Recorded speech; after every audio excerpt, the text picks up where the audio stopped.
Welcome back, class. Thanks for tuning in. This week we're going to be going through the Google form. We're in week 9, part 3. So we're going to go over the Google form answers for the 10 problems I submitted. So let's jump right in. Let's jump right to my iPad and see what it kind of looks like. So what you're looking at here is my iPad. We've been going over circles, and this is kind of our main topic, and we're talking about arc length and circumference and area. These are the topics we're covering this week. Let's jump right in. Let's take a look at each problem here. So what you look at here, and this is one of the first problems on the Google form. Again, that could have been out of order, but this is the first problem I added. You have a circular pond that has a radius of 10 feet. So circular pond, radius is from the center to the outside, that's 10 feet. And they want to know the circumference. So circumference formula was this. This is one we talked about in a little video. You take 2 times pi, which in this case the item tells you pi is about 3.14, and you take it times r. So r is times pi times r, which is my 10 feet. So the exact answer would be 20 pi feet. That'd be the exact answer for this item. But the decimal approximation of it, if you take 20 times pi, so I'm going to type in my calculator, 20 times pi, that's about 62.8. And again, I did way more decimal places than just the 2 that they provided you, but that's roughly what we should be getting. So that's the first one. Second problem out of our 10 problems that we had. You're given a circle with a diameter of 14, so that means its radius, because diameter is all the way across, radius is 7 inches. That's half the diameter. And so the idea is that we want to find the circumference again. So, and they tell you pi is approximately 22 over 7. It's 3.14 roughly. So we're going to be taking again 2 times pi times r. So 2 times pi times the 7 inches. So the exact answer is 14 pi inches. That's the exact answer. Now if I take 14 times pi on a calculator, 14 times 3.14, I get 43.98. I want to let me write the 3.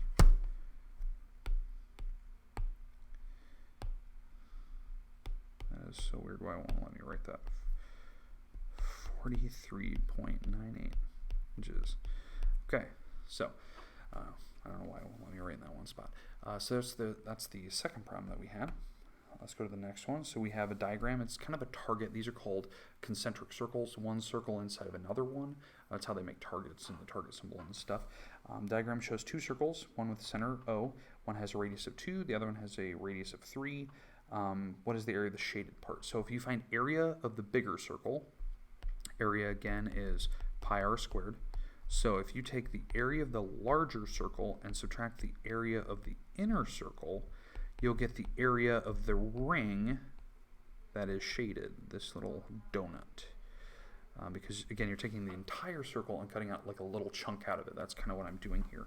So the bigger circle is pi times 3, 3 units, I guess, 3 units squared, minus the pi times 2 units squared. So 3 squared is 9 pi. That's the exact answer. Now I can take 9 times pi here in a minute and subtract 4 pi. 4 times pi, that's 2 squared is 4. So if I subtract these, the exact answer should be 5 pi's in units. But if you want to know what that is, 5 times pi, the exact answer, or at least a decimal approximation of it, is 15.7 units squared. That's the area of that little area, that little part, but it's square units. All right, let's go to our next one. All right, next one we have a semicircle, so it's half of a circle. Has a diameter of 7, so that means the radius here from the center to the outside is 3.5 feet. That's half the 7. What is the area? Okay, so area. Area of a circle again is pi r squared. That's what we just talked about. Oh, apologies.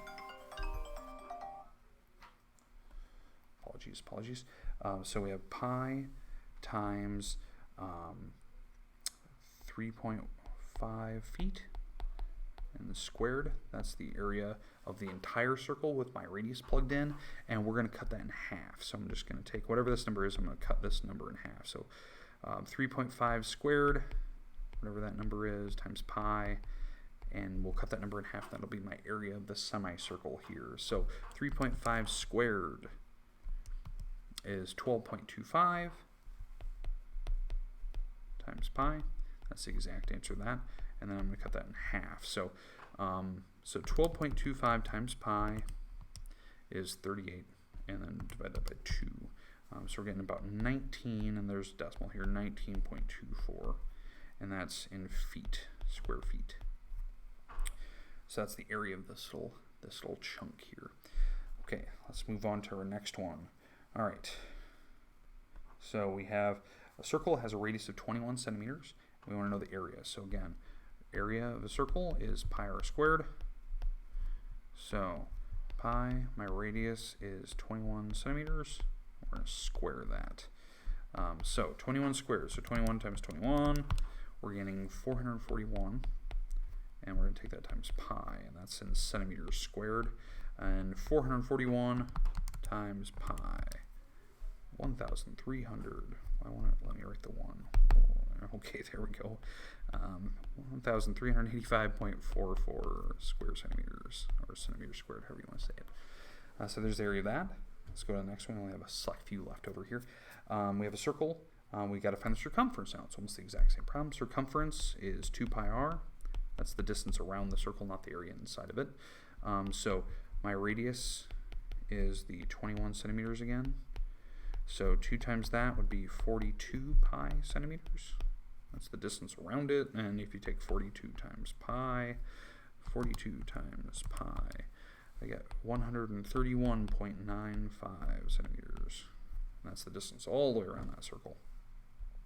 All right, let's move on to our next one. We have a diameter of 14, so that means the radius here is 7 inches. What is the area? Okay, so area is pi r squared. So my radius is 7 inches. We have to square that, take that times pi. So 7 squared is 49 times pi. That's inches squared.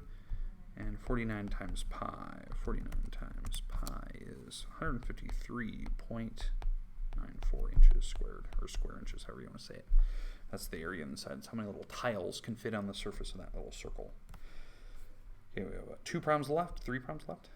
All right, we have a circular table. Diameter is 1.4, so it means the diameter is 1.4. 1.4 divided by 2, what is that? 0.7 meters in terms of radius. That's the distance from the outside, or the middle to the outside, as you can see. What is the area on the top of the table? Okay, so area again, pi r squared. So my radius is 0.7 meters, and we're going to square that and take it times pi. So 0.7 squared, so take it times itself, you get 0.49. Wow, 0.49. Sorry, my iPad won't let me write again. 0.49, then we take it times pi, so 0.49 pi's meters squared. 0.49 times pi. And we're getting 1.54 meters squared. There you go. There's your area. That's how many little tiles can fit it. They're perfectly 1 by 1, meters put on the surface. We have 2 problems left. We have a circular garden, has a radius of 21. The owner wants to put a plastic edge around the garden and wants to know the circumference. Okay, so we're just finding the border. It's like a fence. So circumference is 2 pi r. So my r is 21 meters. 21 meters, so that's 42 pi meters, and 42 times pi, 131.9 meters. Pretty sure we had this problem earlier. All right, and our next one, the last problem that we have here. Okay, we have 2 circles touching, kind of like a snowman, kind of an idea, or a figure 8. This is kind of how presses work, or pulley systems, or a bicycle, with different sprockets. It shows 2 designs together. The top circle has a radius of 3 with a center of O, and the bottom one has a radius of 5 with circle P. What is the area of the logo? So we're going to find the area of the top and the bottom and add them together. So the area of the smaller one. So area again is pi times the radius squared. And then we're going to add that to the area of the larger circle, which is pi times the radius squared. So this is 25 pi. And we're going to add that to 9 pi. So that's 5 squared pi, right? Adding these together, so I should get 34 pi's. We're going to add them all up, and 34 times pi is 106.8 units squared, whatever that is. All right, so that was our last one that we have here. Again, thank you for all those who are actively participating each week. Again, these are the answers for the Google form that I submitted out. But this is our last video of the year, so congrats to all those who are actively participating. Next year, you're probably moving on to Algebra 2, so good luck to you. If you need help, just let me know. But again, thank you for all the work you've been doing, and I hope to see you real soon.